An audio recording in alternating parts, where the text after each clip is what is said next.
Hey everyone, welcome back to Corporate Decoder. Today, CSTAF just filed an 8K highlighting a virtual conversation planned for the 16th of July, and I'm seeing a cautious signal emerging from the details. Quick note, this is not financial advice, just my take on public filings for educational purposes. The company is discussing a business combination and a planned Nasdaq listing, but the timing and the specific marketing approach raise some eyebrows. Constellation Acquisition Corp I, or CSTAF as you might know them, filed this report on the 9th of July 2026.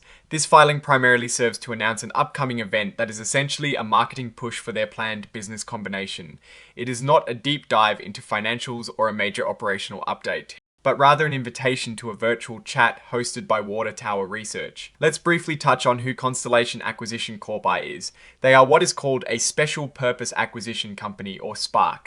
Think of them as a shell company created with the sole purpose of raising money through an initial public offering to acquire an existing company or merge with it. This is exactly what they are in the process of doing right now. The filing reminds us of their publicly traded securities. You have their Class A ordinary shares trading under the symbol CSTAF, redeemable warrants as CSTUF, and units as CSTUF. These are the instruments that allow investors to participate in the company's journey. The core of this filing is about an event scheduled for the 16th of July 2026. Water Tower Research is hosting a virtual conversation with Rodger, the Chief Executive Officer of HiTech Minerals Inc. The purpose is to discuss a proposed business combination between Constellation Acquisition Corp I, which we'll call CSTAF HiTech Minerals Inc., and a new entity called US Elemental Inc., which will be the publicly listed company, or PubCo. This is a pretty standard SPAC merger announcement, but the devil is often in the details of how these are presented. The goal here is to generate excitement and provide information to investors about this upcoming merger. They are discussing the business combination and the anticipated listing of PubCo on the Nasdaq exchange. This is typically a crucial step for a SPAC, as it signals the transition from a shell company to a functioning, publicly traded operating business listed on a major exchange. Now, anytime you see a lot of language around future events and projections, it is important to pay attention to the cautionary statements. Companies are legally required to tell you that their future predictions are based on assumptions, and that actual results could be very different. This section is filled with them, carefully detailing all the potential risks and uncertainties.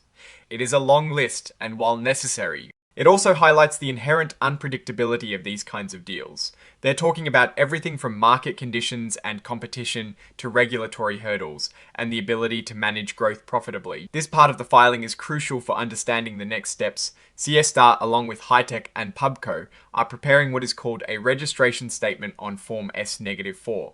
This is a big document that will be filed with the Securities and Exchange Commission, or CSE, and it contains a lot of important information for CSTAR's shareholders. It will include a proxy statement, which is essentially a ballot and information pack that shareholders will use to vote on the business combination. It also acts as a prospectus for the securities of Pub Company. The shareholders of CSTA will receive this definitive proxy statement, which will detail everything they need to know to make an informed decision about approving the business combination.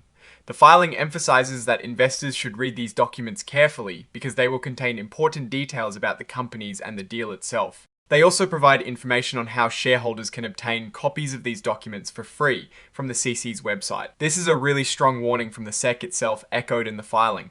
It is saying, and I'll paraphrase, don't just skim this, read every word of these filings, especially when they become available. They contain critical information you need to know before making any investment decisions related to this business combination. It is a reminder that due diligence from the investor's side is paramount, and that the information within these official filings is the most reliable source. The filing also points out who might be considered participants in soliciting shareholder votes.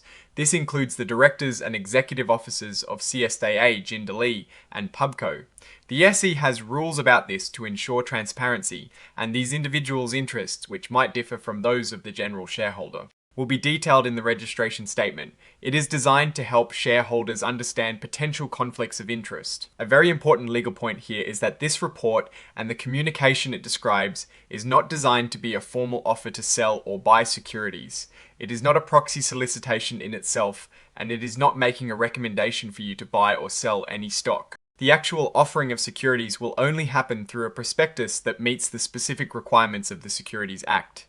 This is standard legal language to ensure they aren't inadvertently making an illegal offer or soliciting votes outside of the proper channels. This section is relatively brief in this particular filing. It lists any exhibits that are part of the report. Exhibit 99.1 is referenced as the invitation to event hosted by Water Tower Research. This is the document that essentially announces the virtual conversation. It is the primary piece of information being disclosed here, beyond the procedural aspects of the 8K itself. Exhibit 104 is the cover page interactive data file, which is embedded within the filing. This is a technical requirement for regulatory filings, making the data more accessible for analysis by computers. Considering the context provided with CSTAF's current price hovering around $11.49 and the SPAC market often seeing significant pullbacks post-merger. This filing is more about setting expectations for the upcoming announcement event rather than a deep financial disclosure. It is a preparatory move. Now, looking at this filing, what is the story? It is a SPAC gearing up for its merger announcement and subsequent shareholder vote. They're using a third-party platform, Water Tower Research. To host a discussion about the deal, this isn't unusual. However, the fact that it is an invitation to a conversation rather than the release of audited financials or detailed merger terms signals that the truly substantive information for investors is still forthcoming in the S-4 filing.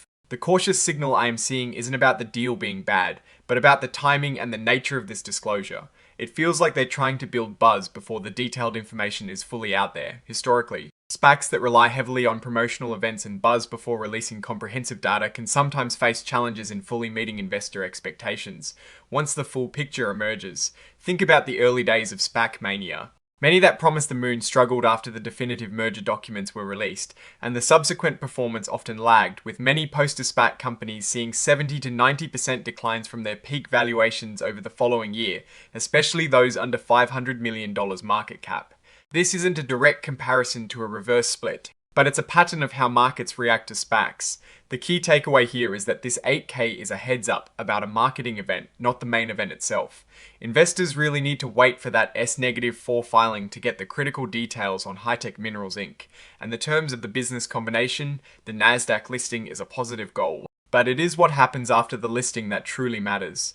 The risks highlighted in the forward-looking statements section are comprehensive and standard, but they serve as a vital reminder of the inherent risks in any such transaction. The cautionary note regarding forward-looking statements section is extensive, and while typical, it bears repeating that these are predictions, not guarantees. My biggest concern is not with this specific filing, but with the information gap it represents. Investors are being invited to a discussion about a deal before the full prospectus is available. It is crucial to resist the urge to jump in based on hype and instead wait for the detailed financial and operational information in the S-4. Alright, that is my take. Stay decoded. If you found this deep dive helpful, consider liking this video and subscribing for more corporate analyses like this, and join our community in the description below.